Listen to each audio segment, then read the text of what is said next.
Hello and welcome to my review of LEGO Star Wars set number 75402 ARC-170 Starfighter. So to do this review I'm going to have to dismantle the set. It will be back at the end of the video, so don't worry, the Bunnings truck is staying, it's not going anywhere, it's just moving so I can review the LEGO set.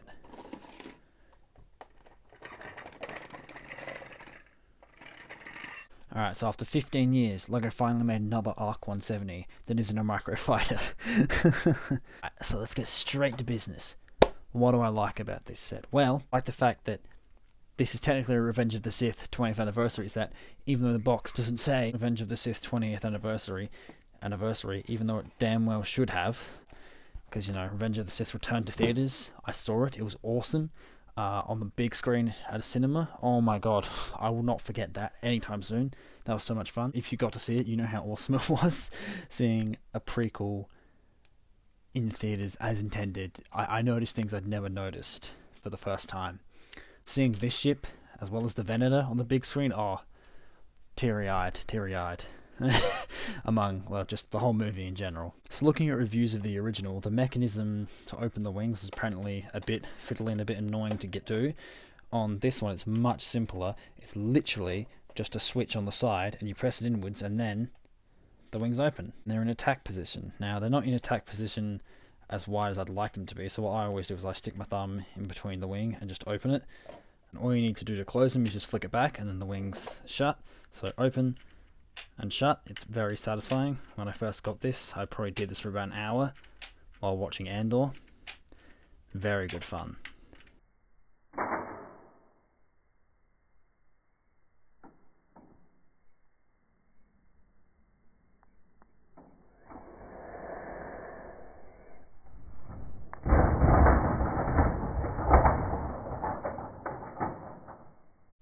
Alright, so I'll talk about one of the things I don't like about this set, which probably won't surprise you, is it's very small.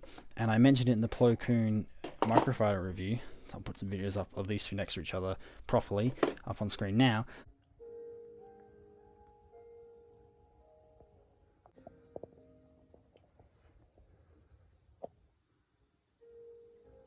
But they scale okay with each other, but if the ARC-170 was any smaller, the giant interceptor would start looking too big.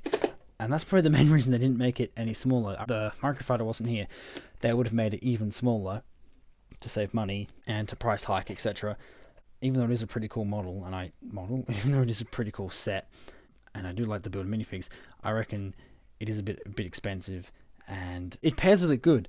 And it was even teased on the box. On the box, you can see Plo Koon's interceptor over the skies of, I think it's Keter Mordia. Even though on his box, it's the Slaver planet on his box art. So, whatever. Something else I realized is looking at the LEGO website to make sure I had the correct information and just to get some images. They made another version of it that has lighter, clearer cockpit pieces, unlike the ones we have in this set. They're more see-through and less dark in this one, because on this one they're pretty dark, which I think is more accurate. But on the newer version they're clear. I'll show you can see it on the JPEGs.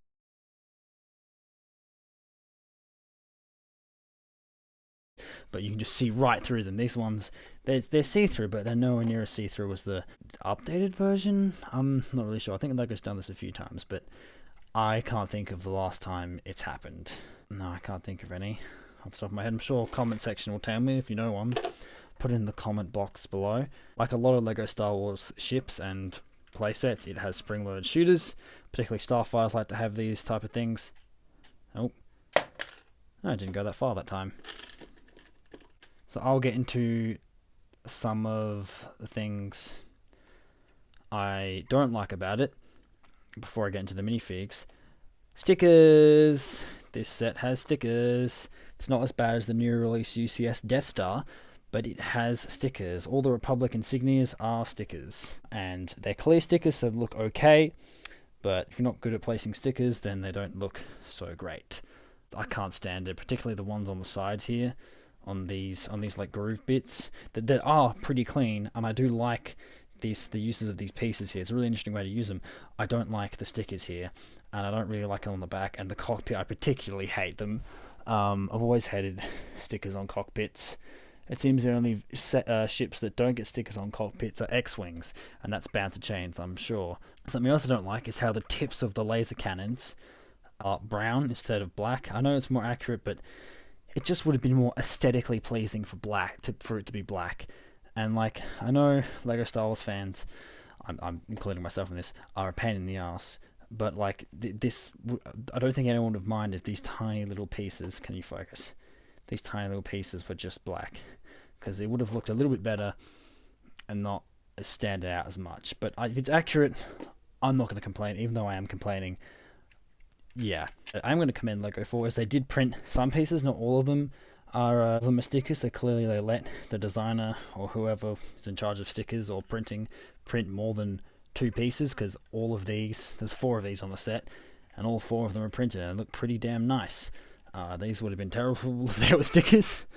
Something else I don't really like is the back turret. Yes, it's accurate. The bottom one has a pretty good range of motion. It can move left, down, upright, full 360.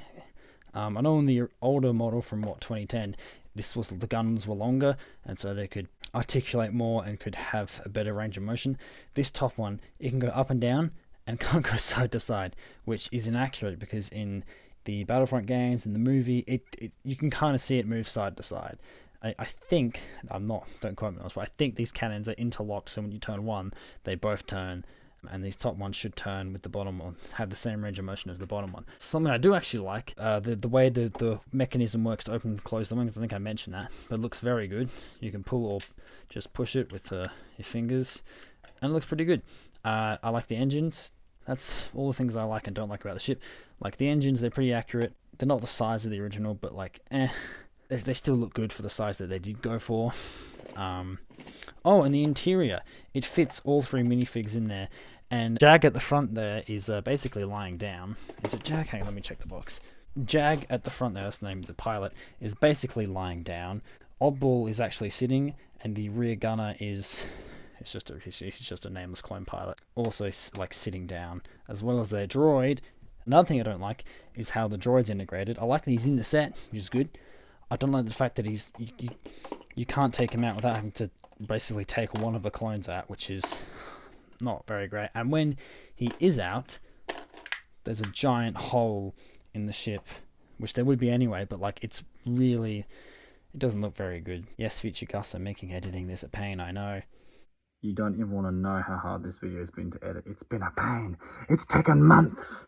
This was filmed in September. It's fucking May of 2026. What the fuck? Most basic minimalist amount of lore. The Starfighter was introduced into the Clone Wars in 22 BBY and was manufactured by Incon Corporations. It had a length of 12 meters and a width of 19.85 meters. That's the wingspan. It had a crew of 3 and a droid of 1. One more thing I do want to talk about is a ship I pulled up. I don't know if I pulled up earlier, but this is my old ARC-170 Headhunter from my childhood. I got this set back when it came out in 2013.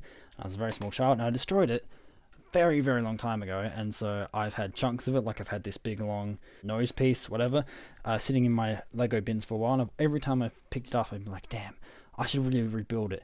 And so a few months ago, I went through the effort of rebuilding this just with parts I had, and had most of the parts still. So some of these are original parts. Some of the engines were actually still partly together in the bins, like this left side. These two were still relatively close to each other, and some bits of the engines, like this section here, were together. These pieces here were together. So like I found most of it. Found the cockpit piece, the rear cockpit piece, just because of that sticker. That's how I identified some of the pieces. Like this one here, I identified because of the sticker. This one, I think it's a sticker. Or is it printed? I can't remember. I think it's printed. But yeah, this set is really good, and maybe I'll do a review of it someday. It's not, I don't think I can properly complete it, but I'll have to do a review of it someday. And actually, you're seeing footage now, but it's about the same size as the ARC-170, which is crazy because in universe, the Headhunter's smaller. Let's get into the minifigs. Start with Clone Pilot. Jag. Alright, and the minifigures. I feel like something got changed. Yeah, I dusted the base plates, that's what it is. Alright, Clone Pilot Jag. Comparing him to his episode 3 depiction, he's extremely accurate. The helmet markings are all there. Even some of the really tiny little black lines are there on the helmet, even though I'm pretty sure on his actual helmet they're probably dark blue, but it's fine. Very accurate character. There's no info on him. He basically appears in a source book because he's in Revenge of the Sith, and his appearance, I think, off the top of my head, is Revenge of the Sith. I don't think he's in Clone Wars. He might be. I don't think he is. But yeah, it's a very accurate minifig. Here he is next to Phase 1. He looks pretty cool. Nice to see him in his flight jumpsuit. All the torsos of these minifigs and the actual faces of them are all the same. Back's the same, the helmet's the same. Oh, the back of the helmet's the same on all of them. The faces are the same. They really have this printed on visor like the old X-Wing pilot helmets used to have, which I think is pretty cool. Because it would look, I would be honest, I'd have to do the new Stormtrooper design where the helmet's 3 times bigger than the minifig just to do a clear visor, which wouldn't look too great. Clone Wars, us Lego Star Wars Clone Wars fans are already cranky enough. And next we have our man, the myth, the legend, Davjan, also known as Oddball. That's his call sign. Appears in countless episodes of the Clone Wars, the Umbara arc. I think he's on Geonosis. He's at the Battle of Teth. He's on Umbara. Obviously, he's at Kedar Nemoidia and the Battle of Coruscant.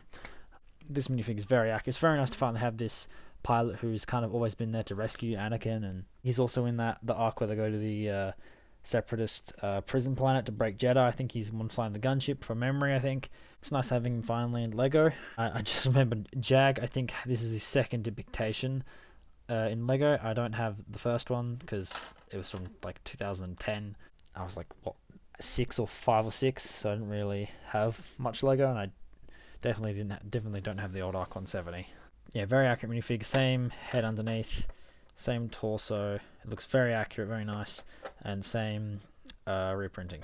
I think these might be most perfect clone trooper minifigs we've gotten this year, maybe second best.